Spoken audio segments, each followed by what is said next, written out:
Hello दोस्तों, स्वागत है आपका स्टडी ऑरिजिन के यूट्यूब चैनल पे। मैं आ गई हूँ फिर से एक नई इन्फॉर्मेशन को लेकर के। और बेसिकली आज की जो इन्फॉर्मेशन है, जैसा कि आपको स्क्रीन पे दिख रहा है, LNMU PG first merit list को लेकर के। कई सारे स्टूडेंट्स जो भी अप्लाई कर रखे हैं वो अपनी पहले मेरिट लिस्ट के लिए परेशान है। महीनों भर से आपकी मेरिट लिस्ट जारी नहीं हुई है। सीट को लेकर के अभी भी वैसी ही स्थिति बनी हुई है। लेकिन इसी के बीच एक छोटी सी अपडेट आई है कुलपति के अनुसार।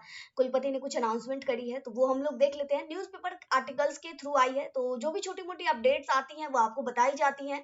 तो चलिए हम लोग डायरेक्ट मतलब आर्टिकल्स पे ही देखते हैं। तो आर्टिकल आपका कुछ इस तरीके का है, पूरा हम लोग पढ़ लेते हैं। हेडलाइंस की अगर बात करें तो स्नातकोत्तर के सत्र 2023 से 25 के नामांकन में गतिरोध दूर होने के बड़े आसार। हालांकि इससे पहले वाली जो अपडेट आई थी उसमें भी यही लाइन लिखी गई थी, लेकिन अभी तक कोई मेरिट लिस्ट जारी नहीं हुई।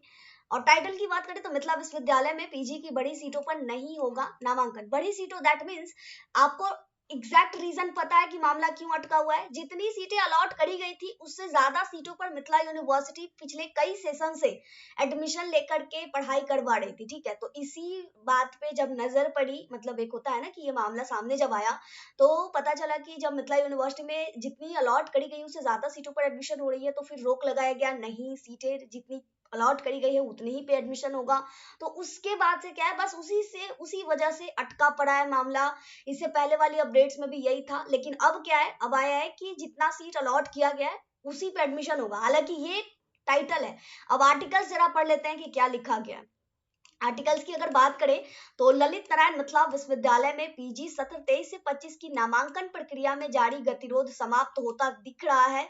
सेम लाइन है। छात्र संगठन से बात हुई, आपको पता होगा कि स्टूडेंट जो है आंदोलन वगैरह मतलब कुछ उस तरीके का कर रहे हैं कि आखिर कब जारी होगा। तो कुलपति ने कहा है कि पीजी में बढ़ी सीटों पर नामांकन नहीं होगा, यानी जितने सीट अलॉट करे गए थे उतने ही पे होगा। बढ़ा हुआ सीट हट जाएगा ऑब्वियसली, तो सीट कम जाएगा।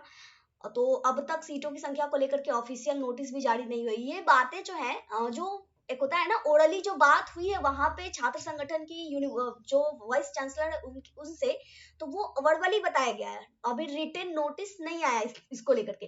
पीजी नामांकन को लेकर सरकार एवं विश्वविद्यालय स्तर पर विभिन्न विषयों में अस्वीकृत सीटों के अंतर को लेकर उहापोह की स्थिति 1 माह से भी अधिक समय से बनी हुई है। सभी स्टूडेंट ऑब्वियसली काफी परेशान है।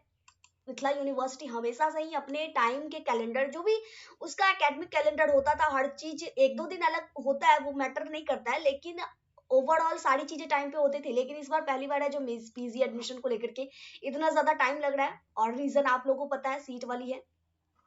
अगर आप सीट की बात करें, यहाँ पे बस वही चीजें हैं, इसको हम लोग नहीं देखेंगे, सीधे यहाँ पे देखेंगे 30,860 स्टूडेंट है। और उसके बाद सीट्स की अगर हम बात करें तो वेट अ मिनट, सीट्स का कुछ यहाँ दिया गया है। 2 सत्रों में बढ़ी हुई सीटों पर ही नामांकन हुआ है। विज्ञान विषयों में सीटों की संख्या 72 से 100 की गई, जबकि कला व वाणिज्य के विषयों में सीटों की संख्या 120 से 50 कर दी गई। मतलब 72 सीट अलॉट है और बढ़ा हुआ सीट 100 है। ठीक है, मिथिला यूनिवर्सिटी में 72 सीट से ही पे ही एडमिशन लेने की अनुमति है, लेकिन मिथिला यूनिवर्सिटी कई सत्रों से क्या बोलते हैं, वेट अ मिनट, कितना था, 100 सीटों पे ही एडमिशन ले रहा है। तो ये चीजें हैं, यहाँ पे बड़ी सीटें हैं। उसके बाद आर्ट्स और कॉमर्स के सब्जेक्ट में 120 सीट अलॉट किया गया है, लेकिन 150 सीट पर एडमिशन हो रहा है। तो ये चीजें हैं। साइंस में कम है, साइंस में हर सब्जेक्ट में 72 सीट है, और कॉमर्स और आर्ट्स में 120 सीट्स है हर कॉलेज वाइज। तो ये चीजें है ना कि इतना ज्यादा जो ये सीट बढ़ा हुआ है, तो अभी हट जाएगा तो ऑब्वियसली सीट तो कम ही जाएगा। हालांकि ऑफिशियल नोटिस जब तक नहीं आता है तब तक कुछ कहा नहीं जा सकता है। संभावना बन रही है वर्तमान सत्र में पुनः 72 और कॉमर्स आर्ट्स में 120 सीटों पर नामांकन लिया जाएगा। फिर वही बात मैं कहना चाहूंगी, जब तक ऑफिशियल नोटिस नहीं आ जाता तब तक कुछ भी कहा नहीं जा सकता है। ये लेटेस्ट अपडेट है जो आप लोगों को देना जरूरी था, आप लोगों को पहुंच चुका है। हेल्पफुल लगे वीडियो तो लाइक जरूर कीजिएगा, चैनल के साथ बने रहिएगा। लेटेस्ट अपडेट के लिए टेलीग्राम चैनल, व्हाट्सएप ग्रुप सभी बनाए गए हैं, जो आपको चाहिए ज्वाइन कर लीजिएगा, लिंक डिस्क्रिप्शन बॉक्स में है। इसी के साथ मिलते हैं अगली वीडियो में अगली इन्फॉर्मेशन के साथ। जय भारत, जय बिहार।